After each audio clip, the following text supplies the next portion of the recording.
Bismillahirrahmanirrahim.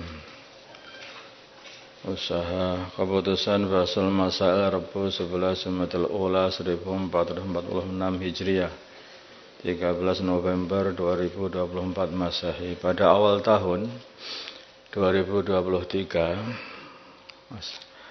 Pak Ahmad membeli 100 mesin cuci yang akan digunakan untuk membuka usaha laundry. Baru 1 bulan, laundry Pak Ahmad sudah dipadati oleh banyak pelanggan dikarenakan hasil laundrynya yang rapi, bersih, dan dengan harga yang terjangkau. Pertanyaan, apakah Pak Ahmad wajib mengeluarkan zakat tijarah pada tahun berikutnya? Jawabnya adalah tidak ada kewajiban dari segi zakat tijarah. Jadi kalau zakat tijarah itu enggak ada, karena itu tidak ada perdagangan di dalam barang-barang yang dia buat itu mesin. Tetapi kalau dia sudah mengumpulkan duit, namanya duitnya sudah banyak sampai 1 nisab. Nah, selama 1 tahun lah itulah namanya zakatnya bukan zakat tijarah, ya zakat duit itu. Keluar rumah bagi wanita yang menjalani iddah. Bolehkah seorang wanita yang sedang beriddah keluar rumah untuk berdagang? Jawabnya, kalau iddah bain, maka kalau jarak dekat maka diperbolehkan dengan syarat siang hari aman, ada hajat, aman dari fitnah, ada hajat, dan tidak ada orang yang mencukupi kebutuhan wanita tersebut. Sehingga kalau dia tidak mencari duit sendiri, maka dia tidak bisa makan.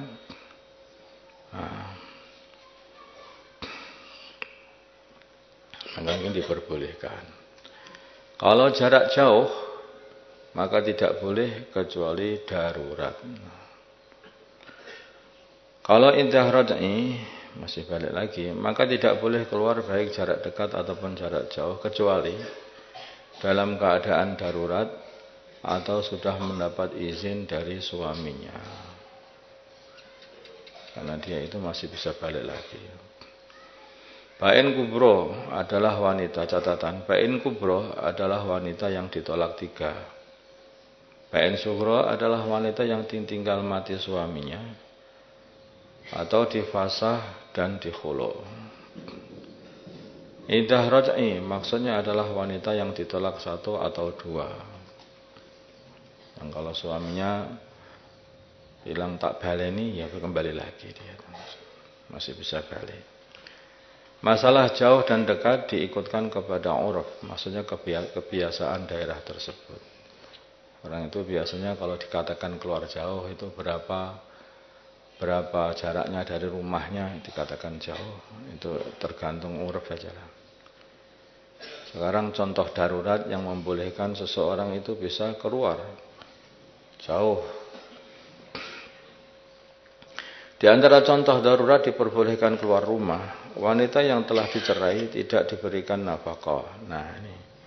Dan tidak diizinkan keluar serta tidak punya harta. Sehingga membahayakan nyawanya dan atau anaknya. Ini berarti darurat dia nih. Mesti keluar mencari uang. Kalau enggak, dia enggak makan, anaknya enggak makan. Kondisi seperti itu. Keluar untuk menghindari khalwat dikarenakan suami setelah bercerai tetap tinggal serumah dengan wanita tersebut. Ini juga begitu. Ada juga ini. Nanti masih satu rumah, kemudian suaminya menceraikannya. Maka hal yang seperti ini enggak boleh satu rumah. Mesti dia keluar dari rumah itu karena nanti takut khalwah dengan suaminya.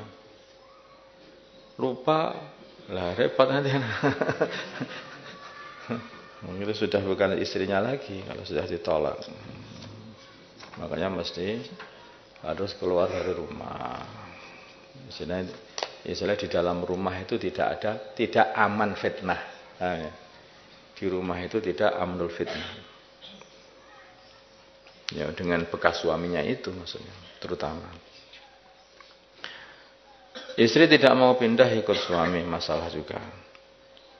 Ini perumpamaan. Zaki dan Fatimah adalah pasangan suami istri dan keduanya berasal dari daerah yang berbeda. Sang suami berasal dari Kalimantan umpamanya dan istri berasal dari Aceh, Pulau Sumatera.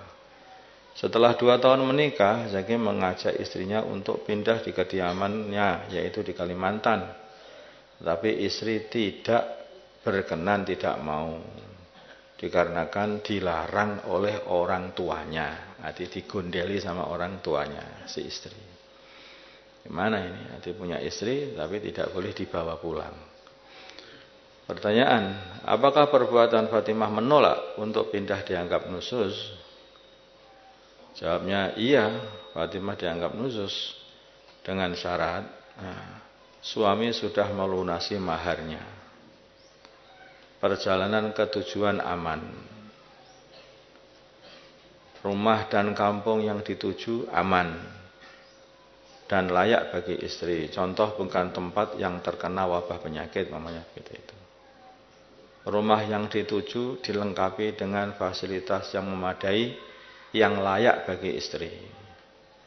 Rumah yang dituju dilengkapi dengan fasilitas yang memadai, yang layak bagi istri. Karena istri kan berbeda-beda kondisinya. Kalau anaknya pedagang, anaknya petani kan juga bisa berbeda. Lingkungan yang dituju bukanlah tempat yang dapat menyebabkan rusaknya agama si istri. Pokoknya itu lingkungan dituju itu tempatnya orang-orang yang banyak kemaksiatan, banyak wah itu bisa berbahaya dengan agama istri. Yang seperti itu istri bisa menolak. Tetapi kalau semuanya aman, semuanya, lah ini namanya nusus, dosa.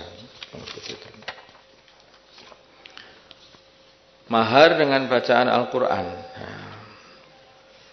Ada orang ini banyak membaca Al-Quran satu khataman. Mahar adalah suatu yang diserahkan oleh suami kepada istrinya dalam akad nikah, baik berupa uang ataupun benda berharga lainnya. Namun ada sebagian orang menyerahkan mahar berupa membaca ayat suci Al-Quran, seperti membaca Ar-Rahman atau Al-Quran sekali khataman, dengan mahar satu khataman Al-Quran. Pertanyaan, bagaimana hukum mahar berupa membaca surat Ar-Rahman atau Al-Quran satu khataman? Jawabnya hukumnya sah, sudah mencukupi sebagai mahar. Adapun cara menunaikan mahar bacaan Al-Quran terdapat beberapa cara. Pertama, membacanya di sisi istri. Membacanya di sisi istri beserta mengingati istri di dalam hati ketika membaca.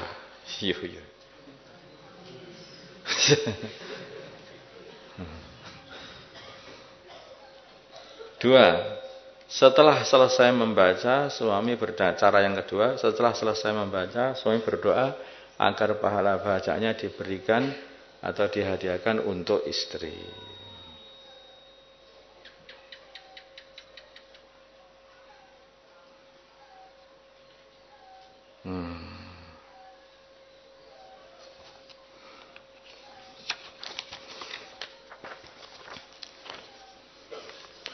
Kemudian 5, sujud seraya menyingsingkan sarung. Bagaimana hukum? Ini banyak juga permasalahan ini.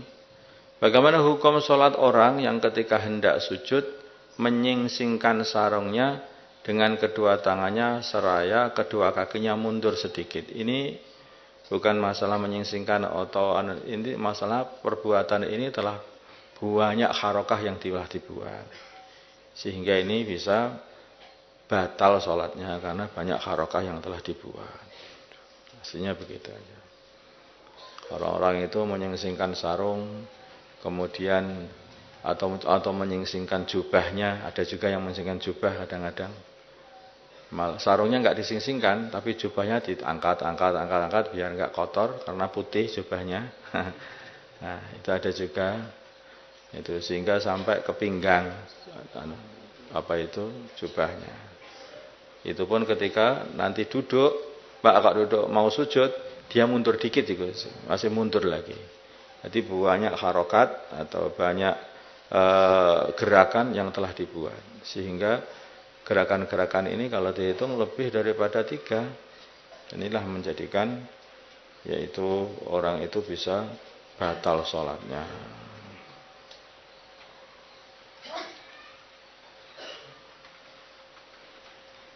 Tapi kalau bisa berbuat begitu dengan perbuatan yang sedikit, karena mungkin bajunya terlalu melepet sehingga diangkat itu dengan tanpa bergerak atau hanya menggerakkan jarinya saja. Nah, yang seperti itu tidak membatalkan. Yang membatalkan itu tentu saja bagi yang dia menggerakkan tangannya, menggerakkan kakinya. Nah, itu yang banyak pergerakan itulah yang menjadikan dia batal. Tapi selama dia itu berbuat hanya dengarkan jarinya saja, mungkin hanya ngangkatnya hanya pakai jari saja begini. Nah, itu bisa jadi itu tidak membatalkan sholat karena tidak ada pergerakan dari tangan, hanya sedikit pergerakan.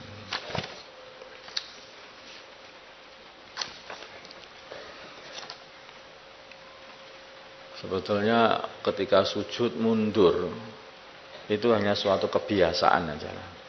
Nggak usah dibiasakan lah mundur-mundur itu. Nanti kalau sebetulnya ini kan jarak kan soft itu sudah 1 meter atau 1,20 meter.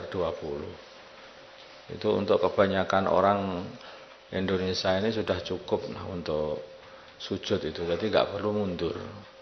Nanti kalau mundur, lah takutnya orang yang di belakang malahan yang kena kepala malahan. Belum lagi sholat kamu sendiri juga berbahaya. Kalau sampai gerakannya yaitu gerakan banyak, lah itu bisa merusakkan sholat. Sholat itu yang bagus, yang tetap kayak Abdullah bin Umar. Abdullah bin Umar itu kalau sholat dikatakan seperti pohon. Diem tetap. Yang bergerak-gerak itu hanya bajunya saja karena diterpa angin. Sedangkan tubuhnya betul-betul kenceng, siap. Nah, berdiri dengan tegap, dengan lurus, tidak obah-obah kayak mau jatuh aja enggak. Kemudian rukuk dengan lurus, nah, rukuk mengkak, batal dewasa sholatnya. Jadi apa-apa itu dibuat memang dilatih. Tapi kalau enggak ada latihan, semuanya itu ya akhirnya jadi tidak baik. Bahkan bisa jadi tidak sah salatnya. Allahumma salli ala Sayyidina Muhammad wa ala Sayyidina Muhammad wa ala Sayyidina Ibrahim wa ala Sayyidina Ibrahim wa ala Sayyidina Muhammad wa ala Sayyidina Muhammad barakta ala Sayyidina Ibrahim wa ala Sayyidina Ibrahim fil alamin innaka Hamidum Majid. Allahumma arham ummata Sayyidina Muhammad, Allahumma ighfir ummata Sayyidina Muhammad, Allahumma aslih ummata Sayyidina Muhammad. آلف بين قلوب أمة سيدنا محمد اللهم انصر أمة سيدنا محمد اللهم انصر سلطانا نصيرا صلى الله على سيدنا محمد النبي الأمي وعلى آله وصحبه وسلم الحمد لله رب العالمين.